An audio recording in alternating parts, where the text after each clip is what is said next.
We all chase happiness. But what if I told you that the very act of chasing it is what keeps true peace just out of reach? Today, we're going to dive into a really powerful teaching from the Buddhist master Luang Por Cha. It offers a totally different path, one that leads to this unshakable calm right in the middle of all of life's ups and downs.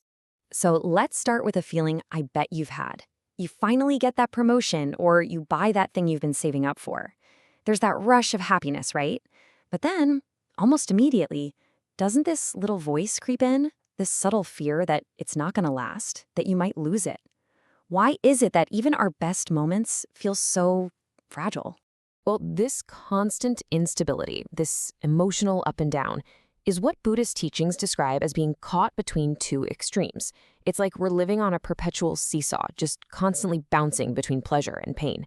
And let's be honest, it is exhausting. So let's break down what those two extremes look like. On one side, you've got the path of indulgence, always chasing pleasure, always wanting more. You can think of this as the loose path, but it always leads to craving and that nagging anxiety of losing what you have. Then on the other side, you have the tense path. This is where you try to deny yourself, be overly strict, suppress everything. That just breeds frustration and anger. So as you can see, neither one of these extremes is going to get you to a place of genuine peace. And this leads us to a really radical perspective from Luang Por Cha. He says that what we usually call happiness is actually just a more refined, less obvious version of suffering itself. I know, that's a challenging idea, right? But it gets right to the heart of why even our best moments can feel so temporary.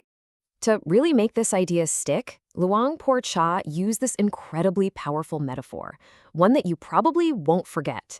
It's all about a snake. Okay, so imagine you come across a snake. The head, with its fangs and venom, that's obvious suffering. Things like pain, loss, or anger. We see the danger right away, and we know, stay away from that. It's a pretty easy decision. But then there's the tail. It seems harmless, right? Maybe even a little appealing. This represents what we call happiness. We think, oh, I can just grab onto that. But here's the critical insight. If you're holding the tail, you're still holding the snake.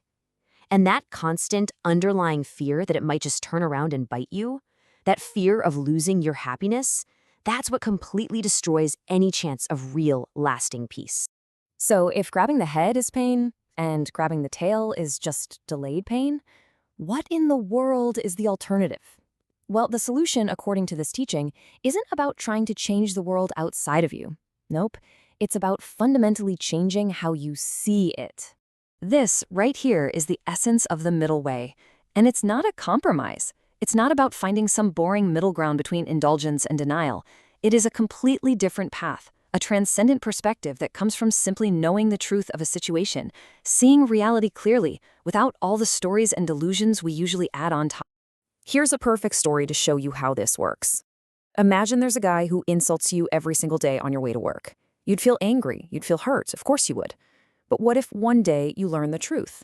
The man has a severe mental illness. He isn't in control of his actions. In that single instant, what happens to all that anger? It just disappears. Now notice this. The man didn't stop insulting you. The external situation is exactly the same. But your suffering? It vanished. Completely. All because you learned the truth of the matter. Your internal understanding shifted, and that shift is what brought you peace. This is the power of the middle way in action. Okay, so this idea of true sight builds into a much wider philosophy for life. And to see how, let's look at another one of Luang Por Cha's beautiful parables. This is the story of the two mango trees. A prince is walking through a garden, and he sees two mango trees. One is just loaded with delicious-looking fruit, but the tree itself is a wreck. Its branches are broken, its leaves are all torn up, because people have been violently beating it to get to the fruit. And right next to it stands a barren mango tree. It has no fruit at all, but its leaves are full, its branches are strong, and it provides this cool, peaceful shade. And the prince just has this flash of insight. He realizes his life as a king, full of the fruit of power and status and possessions, is exactly like that broken tree. He is constantly having to defend his fruit, and that is the source of all his anxiety.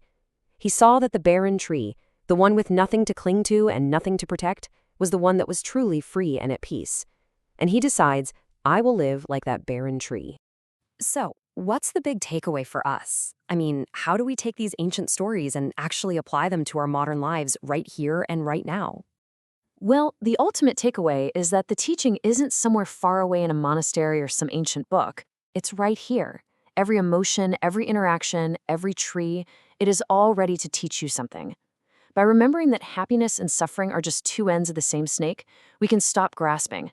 By seeking the truth of a situation, like with the madman, we can find freedom. And by recognizing that the very things we cling to are often our heaviest burdens, just like the fruit on that mango tree, we can learn to let go. So, we'll leave you with a question to carry with you. Looking at your own life, what is the fruit you're protecting so fiercely? Is it a job title, a possession, a relationship? Maybe an idea about who you are? And what might happen? What kind of peace might you find if you were just willing to let it go? That question, right there, is the first step on the middle way.